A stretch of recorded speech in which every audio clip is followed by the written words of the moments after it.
কোরবানির 3 দিন, 10ই জিলহজ, 11ই জিলহজ, 12ই জিলহজ, মানে কোরবানি যেদিন হয় এটারই কয় 10ই জিলহজ। কোরবানি যেদিন হয় এটারে কি কয়?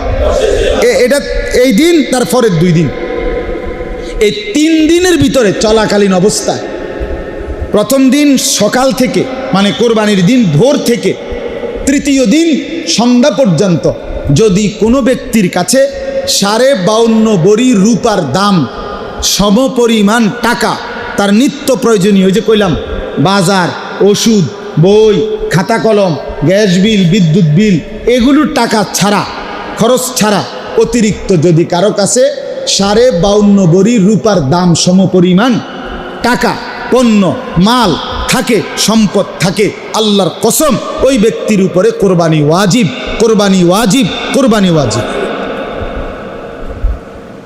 আচ্ছা, তাইলে এইবার বলেন তো কি পরিমাণ মুসলমানের উপরে কোরবানি ওয়াজিব হয়?